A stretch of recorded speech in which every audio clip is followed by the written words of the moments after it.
ہے جو وصل سے جدائی ہے، اصل میں جدائی ہوتی نہیں ہے، اس کی لاشعوری کی وجہ سے جدائی ہوتی ہے۔ اگر وہ شعور آ جائے تو اسے پتا چلتا ہے کہ وصل ہو گیا، جدائی تو ہے ہی نہیں۔ رانجھا ہا رانجھن ہوسی تے میرا رانجھن ساتھی دمدا جیتی ہی دامے تو رانجھن ملیا کھیڑا ہویا غرق عدم دا۔ خواجہ حسن شہید ملتانی رحمۃ اللہ علیہ کے شعر سے میں نے یہ ابتدا کی۔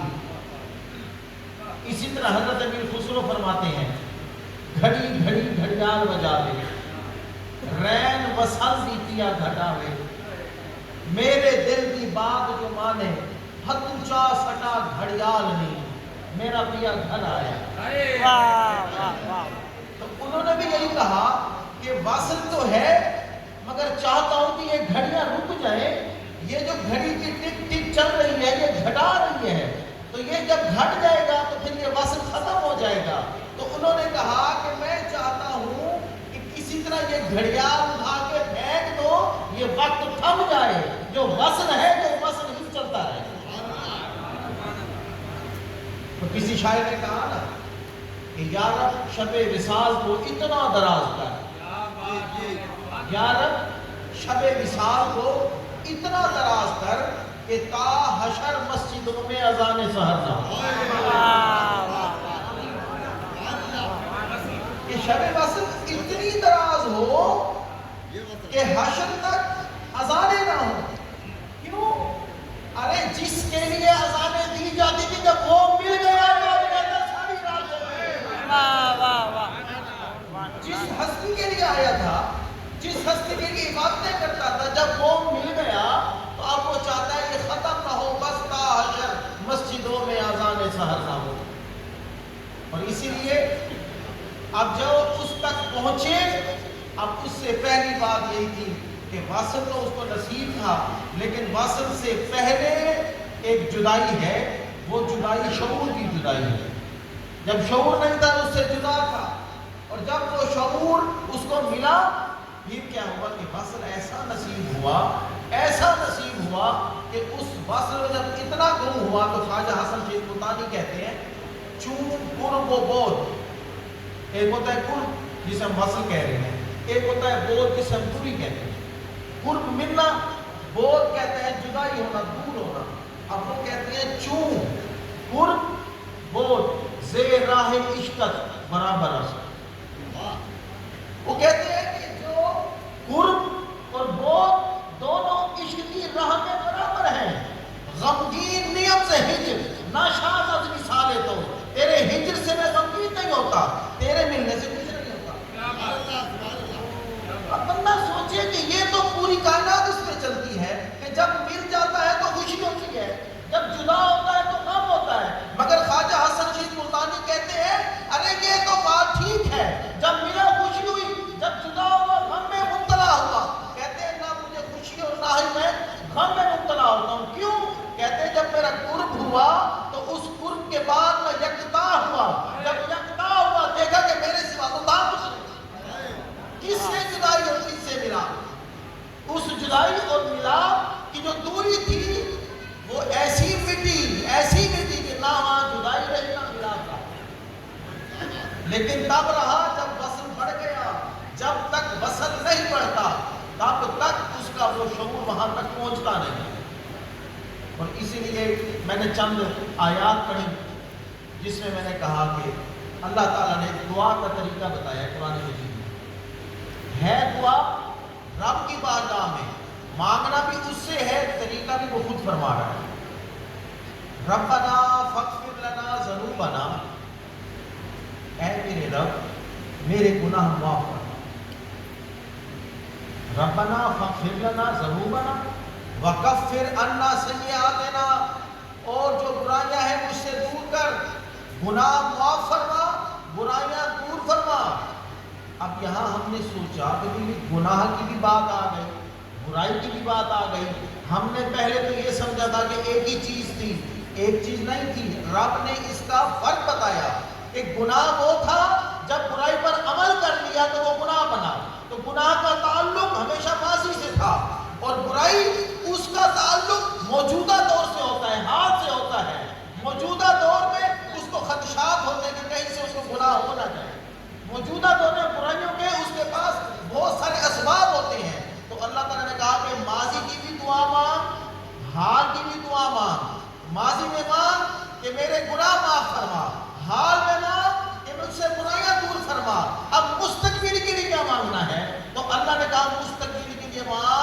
وَتَوَفَّنَا مَعَ الْأَبْرَارِ کہ جب میں فوت ہوں تو ابرار کے ساتھ مروں۔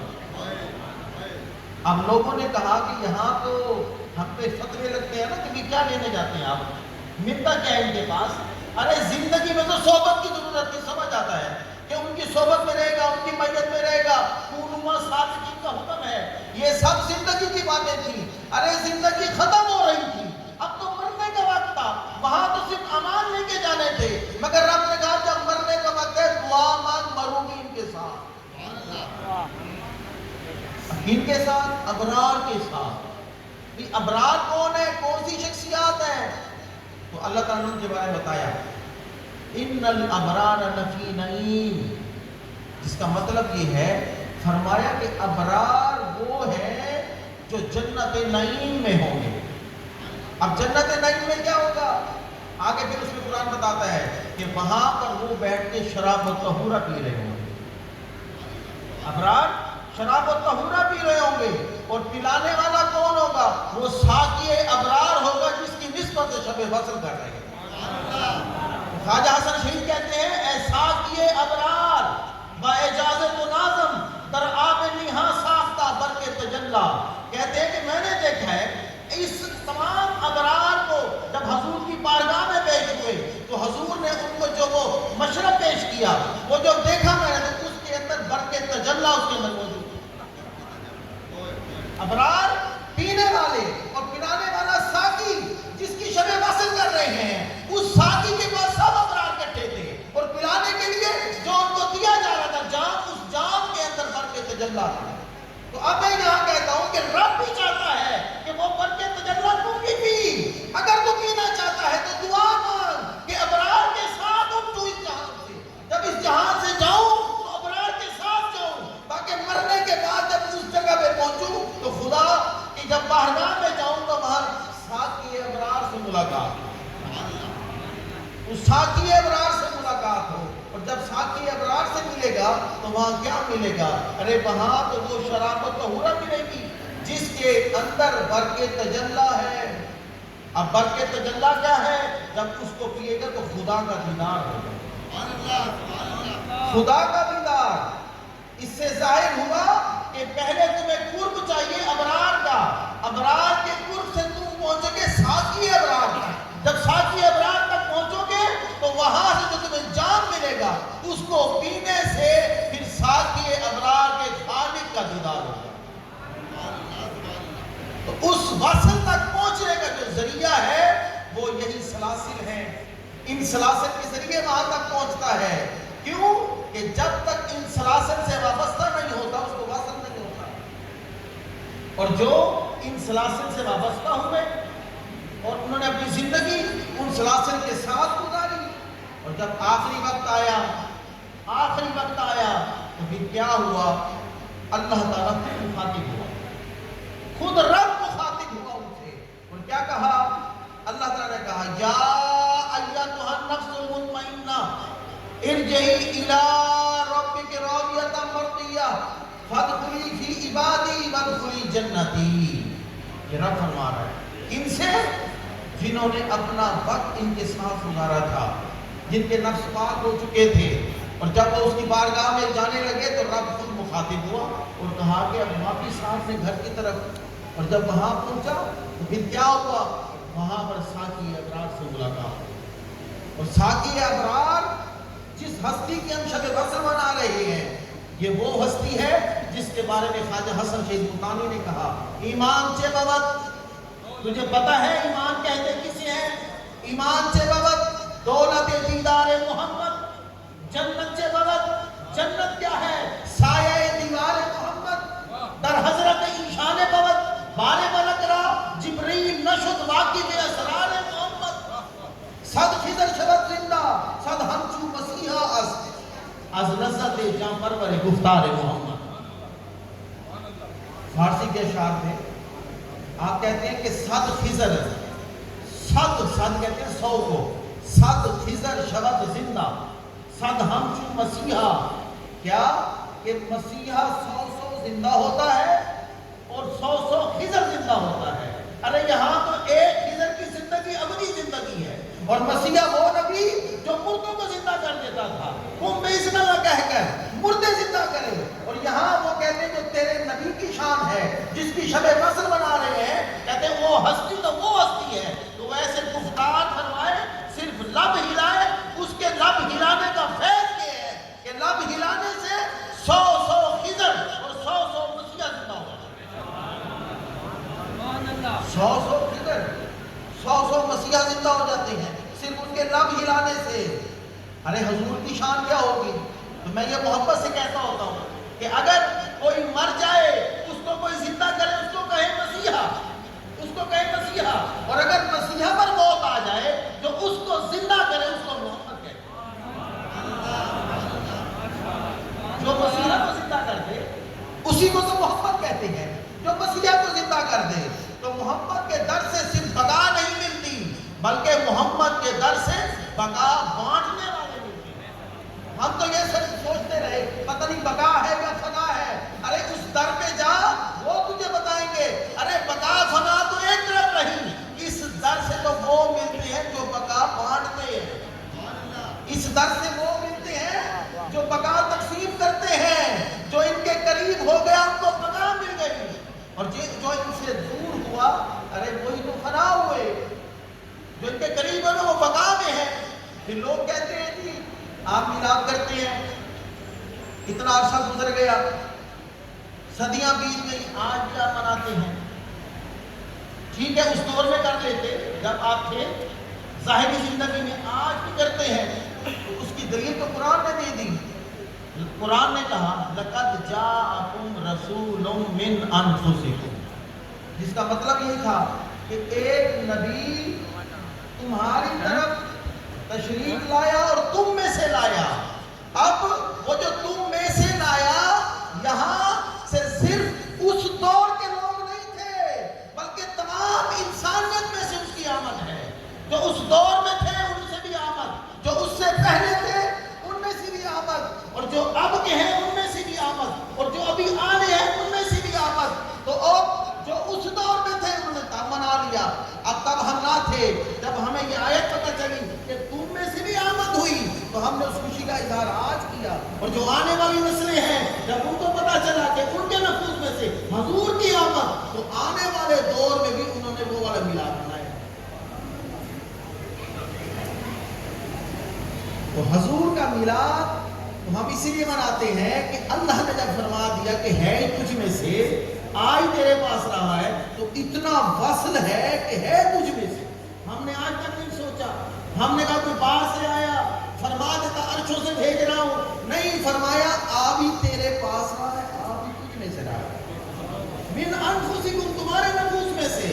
کبھی نہیں سوچا کہ ہمارے نفوس میں سے، کیا صرف اس دور کے نفوس تھے؟ یہ تو تمام انسانیت کے نفوس کی بات ہے کہ جتنے انسان ہیں تمام کے نفوس میں سے اس کی آمد ہے. جب تمام میں سے اس کی آمد ہے تو تمام پر اس کا میلاد ہے، تمام پر اس کی شب وصل ہے، تمام پر اس کی خوشیاں ہیں، اور تمام انسانوں پر یہ میلاد اسی لیے کیا جاتا ہے اور ہر دور میں ہو رہا ہے. کیوں کہ یہ دور تب بھی تھا، اب بھی ہے، آنے والے وقت میں بھی.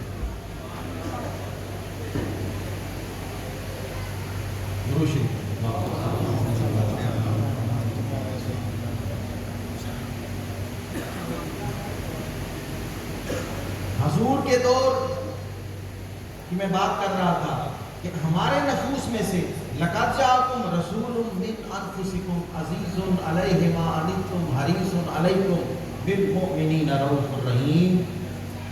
صرف یہاں بات ختم نہیں کی کہ تم میں سے آیا، بلکہ آگے اس کی صفات بھی گنوا دی. صفات کیا گنوائی؟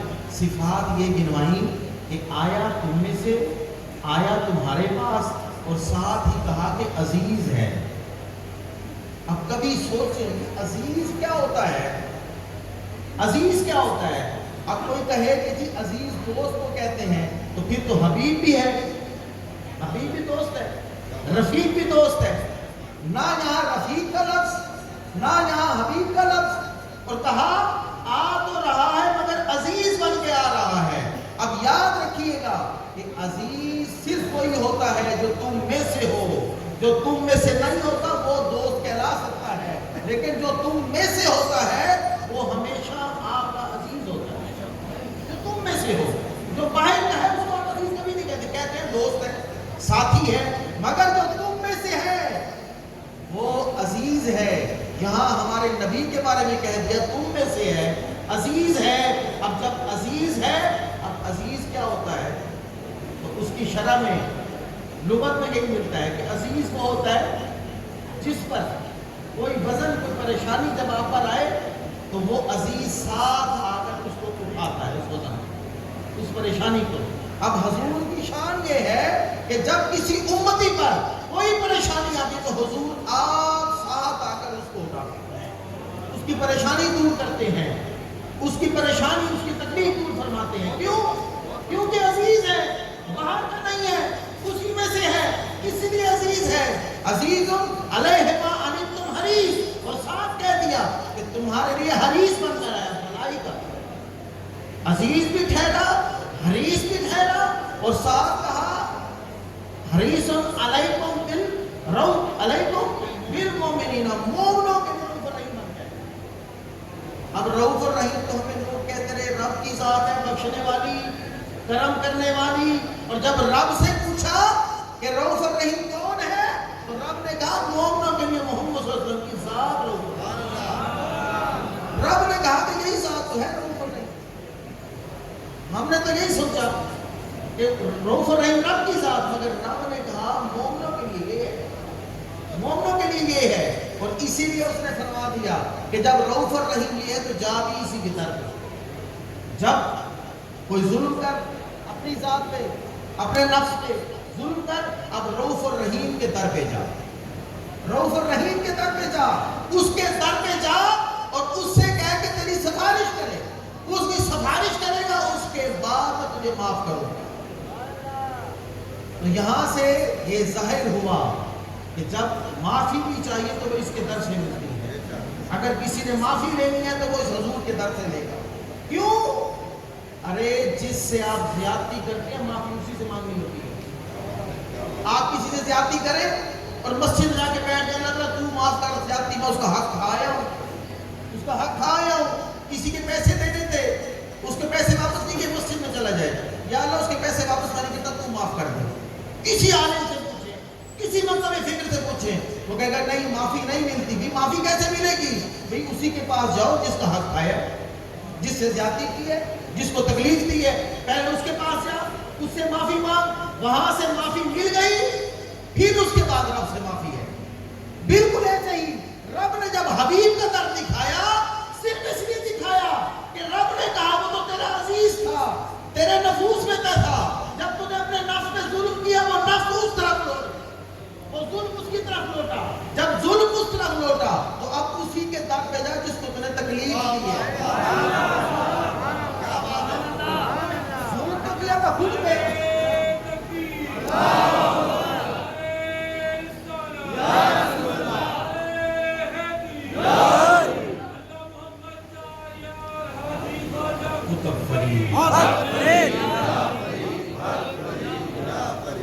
ارے ظلم تو اس نے کیا تھا کس پہ؟ خود پہ، اپنے نفس پہ. اور رب نے بھی ایسے فرمایا ہے کہ جب اپنی جان پہ ظلم کر بیٹھو تو تب اس کے در پہ جاؤ. یہ ظلم تو کیا تھا خود پر. جاتا مسجد میں کہ میں ظلم کر بیٹھا، جاتا کعبے میں جو تیرا گھر ہے، کہا نہیں نہ کعبے میں نہ جا، نہ ہی مسجد میں جا. کہاں جا؟ ارے تو نے ظلم یہاں کیا تھا، ظلم ادھر لوٹا ہے، کیونکہ وہ تیرے نفس میں سے تھا. من انفسکم تھا، اس کی آمد تیرے نفس سے ہوئی تھی. تو نے جب ظلم نفس پر کیا اس کا بوجھ حضور کی طرف گیا. اب خدا کو دوبارہ نہیں کہ جب تو نے ظلم ادھر کر دیا تو کہا جا اب معافی بھی اسی سے مانگ، معافی اسی سے مانگ. اور معافی بھی نہ مانگ صرف، اب اس سے کہ سفارش بھی کرے، اب اس سے کہ سفارش کرے. اب جو اس کے در پہ جائے اور جب حضور اس کی سفارش کرتے ہیں، آپ کیا کہتے ہو؟ وہ سفارش رائے گا جاتی ہے. حضور کی سفارش خدا کی بارگاہ میں جب اس کی سفارش ہوئی تو کیا ہوا؟ سفارش ہوئی، سفارش کے بعد گناہ معاف ہوئے.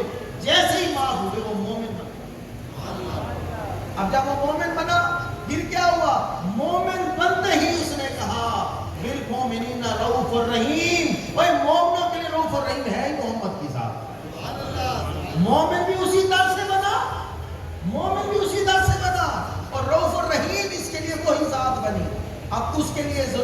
تھا، اسی لیے خواجہ حسن شہید نے کہا، چاند اشعار پڑھ رہا ہوں، آپ نے کہا اے طالب فردوس، اے طالب فردوس برسوب محمد، اے جنت کے طالب، اپنا چہرہ ادھر سے پھیر، جنت کی طرف نہ دیکھ، کدھر دیکھ؟ کہا حضور کی طرف دیکھ، نبی کی طرف دیکھ، محمد صلی اللہ علیہ وسلم کی طرف دیکھ، اے طالب فردوس برسوب محمد، کیوں دیکھ؟ پھر کہا چوں کھولتے بری آمدہ، چوں کھولتے بری آمدہ در کوئے محمد، جو حضور کی گلی ہے، اس گلی میں تو بڑی سے بڑی جنت یہاں پر ہوئی، چوں کھولتے بری آمدہ در کوئے محمد، توہا صفتش آمدہ از حضرت باری، یاسی بخدا گفت سنا بوئے محمد، وشت شباشت صفت وجہ شریفت، واللیل چباشت صفت بوئے محمد، بندے حسن انیس، بندے حسن، حسن کی نصیحت یہی ہے۔ شہید صاحب کہتے ہیں، شہید الاحرامہ حضرت خواجہ حسن شہید مطانی، بندے حسن این اس، اگر گوش بداری، اگر کان کھول کے سن، بندے حسن، حسن کی نصیحت کان کھول کے سن، بندے حسن این اس، اگر گوش بداری، اے طالب فردوس رسول محمد، تو حضور کی طرف دیکھ، کیونکہ وہیں سے مومن بنتے ہیں، اور وہیں سے وصل ملتا ہے، اور وہیں سے وصال ہوتا ہے، کیونکہ جب تک حضور کا وصل نصیب نہیں ہوتا، اس کے علاوہ کوئی کچھ حاصل نہیں ہوتا، نہ نمازوں کا فائدہ ہے، نہ زکاتوں کا فائدہ ہے، نہ کوئی سجدے قبول ہے، جب تک وصل نہیں ہوتا، جب تک وصل نہیں ہوتا۔ اور صحیح بات ہے کہ وصل ہوتا ہی تب ہے جب تو کسی سلسلے کے ساتھ وابستہ ہوتا ہے۔ لوگ کہتے ہیں وابستہ ہوئے، ان کو صحبت ایسی ملی، لوگوں نے کہا کہاں وابستہ ہو گئے، ارے کس کا دامن پکڑ لیا، تم نے کہاں چلے گئے؟ صحیح کہہ رہا ہوں، ان کے لیے رب نے کہا ہے، رب نے کہا ہے ان الذین یبایعونک انما یبایعون اللہ ید اللہ فوق ایدیہم فمن نکث فانما ینکث علی نفسہ ومن اوفی بما عاہد علیہ اللہ فسیؤتی اجرا عظیما۔ اس کا مطلب یہ تھا کہ کچھ لوگ ہوتے ہیں جو بیعت کرتے ہیں، اللہ تعالیٰ کہتا ہے بیعت تو ہوئے، حضور کے بیعت میری ہوئے، لیکن پھر اس میں سے کچھ ایک طبقہ ہے بیعت ہو گئے، بعد میں کوئی ایسی ہوائیں چلی، ایسے حالات پیدا ہوئے، انہوں نے کہا کدھر بیعت ہو گیا تو، کس کا دامن پکڑ لیا، اس نے ہاتھ کھینچا، اس نے کہا واقعی میں نے کوئی غلط کام کیا تھا، میں نے، مجھے کیا ضرورت تھی اس چکر میں جانے کی، ان سلسلوں میں پڑھنے کی۔ اب رب نے ان کے لیے وہی رکھی آگے، اس نے تو ہاتھ کھینچا تھا، ومن نکث فانما ینکث علی نفسہ، ارے اس نے جب بیعت توڑی، یہاں رب نے کہا اس نے اپنے نفس پہ ظلم کیا ہے، توڑ تو بیٹا اپنی بیعت کو، بیعت ہوا تھا، لیکن رب نے کہا جب بیعت توڑتا ہے نا تو یہ نہ سمجھ کہ تیری جان چھوٹ گئی اب تو آزاد، نہیں، تو نے اپنے نفس پہ ظلم کیا ہے، اس نفس پہ ظلم کیا ہے، اب وہ ظلم کدھر ہوگا، وہ میں پہلے بات کر چکا، پر نفس میں تو حضور تھے، من انفسکم تو حضور تھے، ارے جب تم نے وہاں سے دامن کھینچا، دامن چھوڑا، در حقیقت حضور کا دامن چھوڑا، جب حضور کا